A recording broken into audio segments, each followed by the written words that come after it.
Any sign, by the way, of Mr. Habib? We're going to try again, I think. Third time lucky. Should we try? Ben, how's that? It should work now. Yes. I was trying to do it on my computer, but Yes, we have Ben Habib, ladies and gentlemen. Well, let's start off, shall we, with whether you have any of the stories. I know you've got some advanced UK councillors up and down the country. I don't know how many you've got, but are you finding it difficult for them to get their voices heard in the council chamber? Do they get muted? Do they get told, sorry, we can't come to you now because you're from the wrong party? I haven't heard any complaints from our councillors. We give them pretty free rein. They speak from their consciences. Being a council member is very much a local thing. Yeah. National policies are not really their day-to-day concern. But to the extent that our councillors, we don't have any majority advanced UK councils, so they're lone voices, individual lone voices, or maybe two or three in a council speaking up at the same time. But I haven't had any complaints from them about their ability to speak or otherwise. Right. Okay. And let's talk now about the whole situation regarding Rupert Lowe and Advance, because I know that I think you were quoted yesterday as saying that you sent a note to Restore Britain and have yet to hear back. But I think last night Rupert sort of tweeted you, did he not, to say that you were very welcome to join forces with him and make Advance UK and Restore Britain sort of one and the same thing. So what's the latest on that? So you sort of got the latest. Rupert invited me to join Restore, but I had already joined Restore. I joined it on the 30th of June 2025 when he launched it, the very day it launched, because it was a movement, Right. not a political party. So I'm really not sure how Rupert Lowe sees the so-called, as you've been describing it, the right-hand side of politics playing out. And what would you like to see? I mean, what would be your preference? My preference would be for Reform UK to actually deliver on the promises.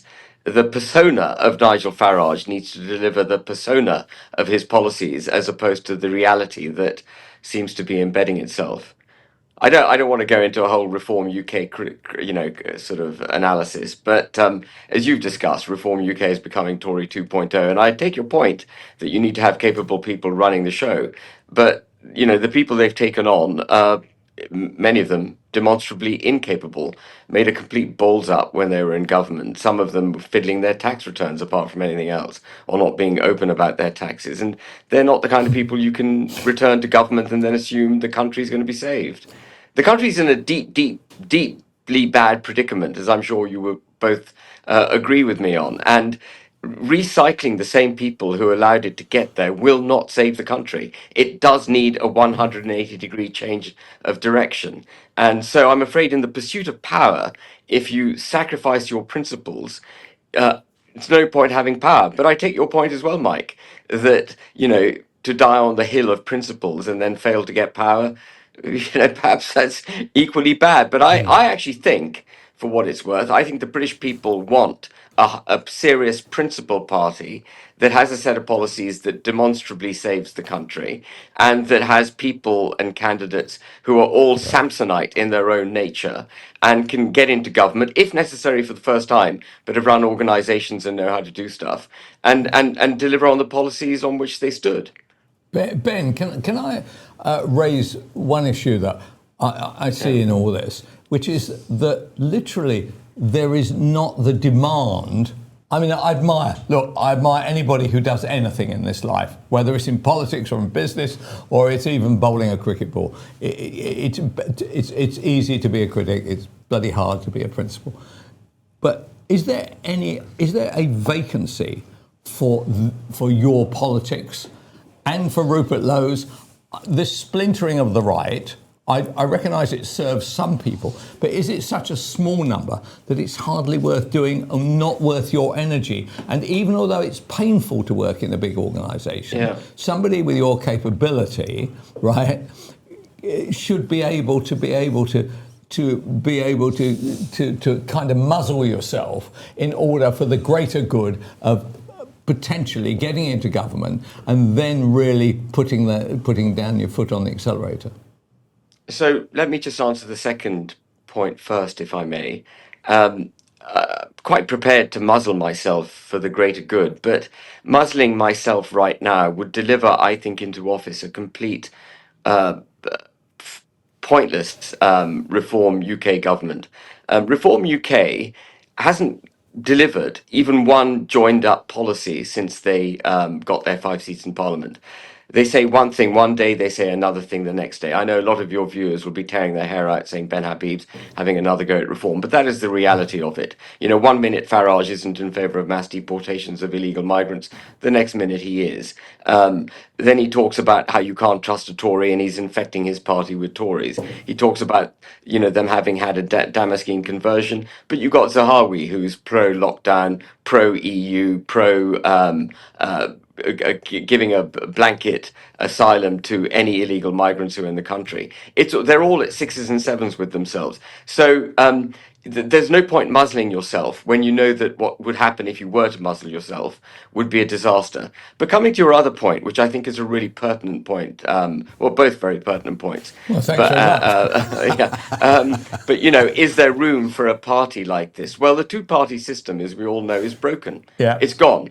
Yeah. And on the so-called right-hand side of politics, you've got the Conservatives on 17 to 20%, depending on which poll you look at, and you've got Reform UK at 25 to 30, depending on which poll you look at. Actually, that's a very fragmented field. And in a fragmented field, if Advance were to get to 10%, say, actually we can drive significant change. But the reality is, given how febrile the electorate is, and just remember, Reform got onto the map within 2 or 3 years, there's absolutely every prospect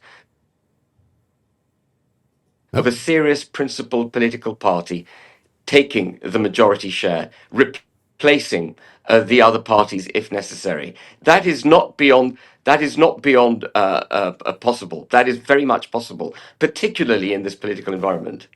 I mean, the thing that I find interesting, Ben, is, you know, when I asked you, how would you like to see things play out, I sort of meant more between you and Restore Britain, because what I see, and I know an awful lot of this is chatter on chat rooms and YouTube, you know, in opinions and online opinions, but people either hate you for being bitter or love you and want you to be Prime Minister. There's not much in between. And it's an extraordinary thing. And the same goes for Rupert Lowe's people. You know, they're kind of like, I mean, all day yesterday, why aren't you talking about Restore Britain? And I went, well, because what are you going to say? You know, so they formed a political party. I don't even know if they've actually registered it. I don't really know how many members they've got. They say they've got 50,000. It may be true. You know, it's kind of like, you know, the very fact that it's happened, people seem to think is worthy of comment. And maybe it is. But you know, I don't see the emergence of a political party called Restore Britain making any difference whatsoever to anything at this moment. I mean, just to you know, update the facts. Restore Britain is a private limited company by shares. It's limited by shares. Right. It's got one share. That one share is owned by Rupert Lowe. Right. It and hasn't that's what applied you objected to reform about, wasn't it? It's a slight issue, right? So we seem to be going round in circles on the right-hand side of politics, trying to find a serious way in order to get the policies that we need. Can I just say straight off the bat, if I were bitter, I would just sit on the sidelines griping. I haven't sat on the sidelines griping. I've actually set up a political party. We have registered with the Electoral Commission. We have got very nearly 40,000 members. We've got dozens of councillors. We are standing in our first by-election. We are now producing our policies, and we're going to do that in a coherent, holistic fashion, so that by the time we get to the general election, we will not just have policies, but we will have draft legislation backing it up, which we will put in our manifesto, so the British people can not just see some airy-fairy, vague nonsense that we might do as a political party if we got into office. They'll see the draft legislation. And that has the benefit of us being able to go into the Commons, if we get elected, and slam down our manifesto and say the Lords cannot object to this. The civil service cannot object to this, because it was in our manifesto.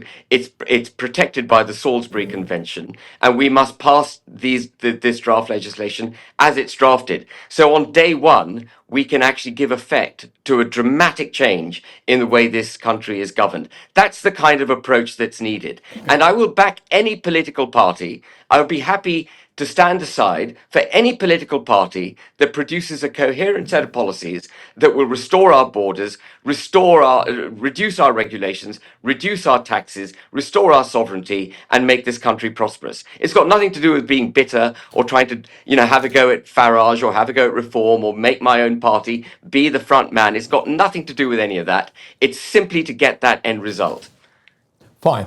Ben, for the viewers, name one policy that you think is attracting your 40,000 adherents to you. One, quickly. What is it that's going to push the needle and is going to actually, because what you're really saying is that I am going to take votes off Farage, who you think, for whatever reason, is not buttering the toast for you. Go on. Well, we've already taken votes from both the Conservative Party and Reform, because we wouldn't have 40,000 members if there wasn't an appetite. We've got 40,000 members. Ben, that is not true. There are enough floaters out there now. There are enough nut bombs Kelvin, out there. when I was deputy leader of Reform, we entered the 2024 general election with less than 40,000 members. I've got to 40,000 members within actually we did it in 3 months. But okay, the single most important overarching policy which the British people need to hear, and you have to bear with me on this perhaps for a second, is the restoration of what it means to be British. Because over the last 30 years, we have set aside our understanding of what it means to be a citizen of this country. The combined effect of the Human Rights Act, the Equalities Act, and then progressive discrimination in favour of people who've come to this country has actually hijacked our understanding of our heritage, our culture, our legal system, our constitution. All of that needs fixing. We need to get back to understanding what it means to be British, re-establishing effectively our culture, understanding that it's our art, our music, our great national heroes, our history, our heritage. Let me finish. No. Yeah. How do we? No, you've had a good run. Come on, man. Right. How do we do that? How do we do that? It's actually very, very simple. Seriously, how do we do that? You start by repealing the Human Rights Act, so that you don't effectively set aside what it means to be a British citizen. You re-establish the privilege of citizenry and the contract between the state. It's a huge privilege to be a British citizen. And that contract, that social contract, goes both ways. When you're a British citizen, you get the protection of the state, but then you owe the state something as well in return, which is why we were such a great country in the past, because that social contract was so strong. That's the first thing you do. You repeal the Equalities Act. You then, for example, make sure that our national anthem is played at schools. You fly the Union flag on every building in this country. You make sure that MPs do not swear on the Quran or any other holy book when they become an MP. They swear on the Bible, or they swear on a neutral text, but a neutral text which recognizes this is constitutionally a Christian country. You teach our children of our phenomenal history, not through the lenses of our forefathers being slave traders and what an awful empire we had, but actually accurately, with teaching them about the great heroes that we have in this country, and so on and so forth. We came out with a complete, coherent policy on this on the 7th of February. I highly recommend people read it. Go to our website, advanceuk.org.uk, read our policy on culture, and you'll see how we will re-establish this country. That is the most important thing. The economy is in dire, dire trouble. But the country actually faces an existential threat. Our very existence is threatened by the kinds of policies being practiced by the Labour government. And that's what's got to change. The economy will right itself if we can right ourselves as a country constitutionally. All right, a couple of quick questions for you, Ben, before we let you go. Now that these 4.5 million people are going to be allowed to vote, because Starmer managed to get the legal situation so completely and utterly wrong, despite the fact that he's supposed to be a lawyer, will you be standing more candidates? Do you have more candidates to stand in all of those places like West Sussex, East Sussex, Norfolk, Suffolk, etc.? We're not focusing on the local elections. I made that clear when we launched the party, that there's only 3.5 years left for the general election. So our focus right now, Mike, is getting people for the candidates for the general election. We will fight local seats where we've already got a candidate. There's a specific need to fight it, or we think we can do well. But we're not taking a kind of, we're standing in every council seat that's available. Okay. And I was watching a bit of Dan Wootton's show last night, and they got a very funny text from somebody who was trying to compare and contrast Reform, Restore Britain, Advance UK. And one of the quips that was made was that if Restore Britain got into power, they would deport you.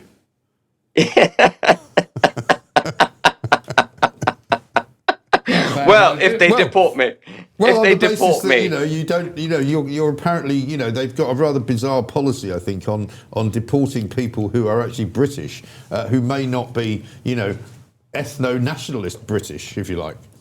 yeah, it does appear. It does appear. It needs testing, but it does appear there's a kind of ethno-nationalist tint to what's emerging, and that's not clever. But if they were to deport me, I would try and find a nice beach somewhere with a nice cool beer and a gym, and I can live out the rest of my life knowing that I did my best. But in the pursuit of success, I set myself aside. Yeah, I mean, to be honest, Dan Wootton, he'd get kicked out, wouldn't he? He's a New Zealander. We don't want any of them in here. He claims to be British, but he happens to have been born there. But I mean, that's the other thing, is that, you know, if Labour continued to run the country down in the way that it is, I'd be standing up with my hand up saying, please deport me to Dubai so I can go and live a decent life. I was thinking zero tax, hot weather all year round, air-conditioned, first-class gyms, nice hotels, great restaurants. Right. Go on, deport me. All right, so final question. Do you think that you and Rupert Lowe can do a deal or not? It's up to Rupert Lowe. I'm very, very open to doing a deal. It does require Restore Britain to have a constitution with checks and balances in place, so that the leadership and the executive are, the leadership and executive are held to account. That the mission of the party stays true. That we don't get extremism creeping into the party. That we understand what we're about, and we deliver a bright future for the United Kingdom. If Rupert Lowe is of that mind, I'm ready, willing, and able to embrace him. And indeed, I'm ready, willing, and able to embrace Nigel Farage. Give him a cuddle and a kiss. We can all get on and do it all together. But it's all about the policies. What is it you believe in? What are you going to deliver? That's what it's all about. Yeah. Ben, great to see you. Yeah. Thank you very much indeed. We're being described as a hostile panel here. Yeah, I know. I mean, this is the trouble, you know. We've got this kind of, almost ridiculous situation now politically. Ben Habib, thank you very much indeed, reporting into us. I think he's in Eastern Europe somewhere.